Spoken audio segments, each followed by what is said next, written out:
মদন মোহন তনু পরম সুন্দর আয়ত নয়ন দুয়। যেমনি বাঁকা ঠাম তার মধ্যে কুচন ধুতি, কেমন দেখা যায় ভাবা যায়? তার মধ্যে কি এরকম করে হেলে আছে, বোঝাচ্ছে চিন্তা করো না আমি তোমার গজল না আছি। রাধেশ্যাম একই বিগ্রহ হলে কি হবে? প্রত্যেকদিন কিন্তু একরকম থাকবে না ঠাকুর। মন্দিরে এলে আগে ঠুক করে কপালটা ঠকাবেন না, খানিকটা সময় তাকে দেখবো আজকে তুমি কেমন আছো। মুখ দেখলে নাকি মনের কথা বলা যায়?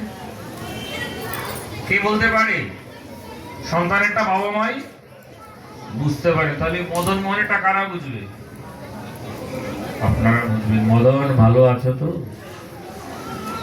কি বলছেন এসব উল্টাপাল্টা শিক্ষা? হ্যাঁ, আপনি তাকে বলুন না, দেখবেন সে কি করে উত্তর দেয়।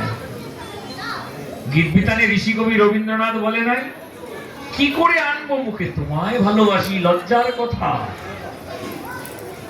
কেমনে কব প্রণয়ের কথা, তুমি স্বর্গেরও দেবতা। তুমি কোন স্বর্গে আছো? এই সাত স্বর্গ তো মরার পরে যেতে পারি কি না পারি।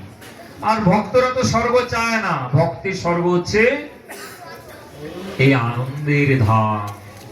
সেজন্য ভক্তরা স্বর্গের চিন্তাও করে না, নরক তো তাদের কাছে কোনোদিনই আসবে না। কেন? স্বয়ং শিব বলছেন সে কথা। কোথায় বললেন? ভাগবতেই বললেন। কোন জায়গায়? ষষ্ঠ স্কন্ধ 17তম অধ্যায়ে 23তম শ্লোকে। নারায়ণ পরা সরিবেনা কুতশ্চন বিদ্ভতি সর্গাপো বর্গো নরকেস্বাপি তুল্যার্থদর্শিনঃ। ভাবনার তো কিছু নাই। আমার ভক্তের কাছে স্বর্গ, মর্ত, পাতাল, নরকাদি কোনো কিছুই বিচার নেই, সবটাই সমান। শিব কেন বললেন? বাবা বললে ছেলের বিশ্বাস বেশি হবে। মাতা দুর্গা যদি মা হন তাহলে শিব তো সবার বাবা, তাই না? শিবকে তো আর কেউ কাকা দাদা ডাকি না, নাকি ডাকি? হর হর মহাদেব, বাবা ভোলানাথ, কাশীনাথ, বিশ্বনাথ যাই বলি সব বাবা। তাই বাবা হয়ে তিনি গম্ভীর ভাবে বলছেন, যেন নারায়ণ পরা মানে ভগবানের ভক্ত যদি হয়ে যাও, কিচ্ছু নিয়ে চিন্তা করতে হবে না। পিতামাতা ভিজেতে শুয়ে আমাদের শোকনাতেই ছোটবেলা রেখেছে, নাকি রাখে নাই? ভগবান বলছে দুঃখ পেলে, কষ্ট নিলে তিনি নিয়ে তোমাকে সুখে রাখবে।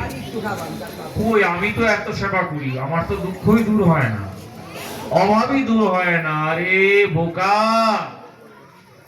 পরীক্ষার আগে যদি তোকে আদর দেয় তাহলে তো তুই ভালো রেজাল্ট করতে পারবি না। যেই মা তোকে বলে ঘুমা, সেই মাই বলে এই পড়তে হবে, কিন্তু একটু শাসন না করলে তো তোর ভালো হবে না, নাকি হবে? তাই ভগবান মাঝে মাঝে একটু একটু দুঃখ কষ্ট দিয়ে আমাদেরকে কি করেন? জাগাই রাখেন। একবার পরীক্ষাটা পাস করে দে বাপ, তারপরে তুই খুব করে ঘুমা, কোনো অসুবিধে নেই। তার মাঝে পরশু গণিত পরীক্ষা, এমনি গণিতে কাজ, অঙ্ক বুঝতেই পারি না, 5 5 11 যোগ করে ফেলি আমি। মা বলে কি করছিস? কারণ আমি তো ঠিক করলাম 5 5 11। না রে মূর্খ, তুই ভুল করেছিস। তাহলে যে ব্যক্তি 5 5 আমি 11 করে ফেলি, বড় অঙ্ক কি আমার দ্বারা হবে? সেজন্য আলোচনায় বলেছিলাম সূত্রে, শুধু 2 দিয়ে 4 নয়, 3 আর 1-এও 4 হয়। আমার দেহ মন প্রাণ বাকি এক, যদি তুমি একটু বিন্দু করুণা দাও তাহলেই তো হয়ে যায়। বাকি এক মানে যদি তুমি একটু করুণা দাও। দীনবন্ধু কৃপা সিন্ধু কৃপা বিন্দু বিতর হৃদি বৃন্দাবনে কমল আসনে প্রাণমন শনে বিহর। দীনবন্ধু কৃপা সিন্ধু কৃপা বিন্দু বিতর। তুমি তো দীনবন্ধু, তাহলে দেখো তো আমার মতো দীনহীন অধম কাঙাল প্রতীপ কেউ আছে? আরে তুমি তো ধনী, তাহলে আমাকে একটু দিলে তো তোমার কোনো ক্ষতি নাই। ধনী ব্যক্তিকে দেখে ভিখারি বলছে, ও বাবু, বাবু একটু কিছু দেন।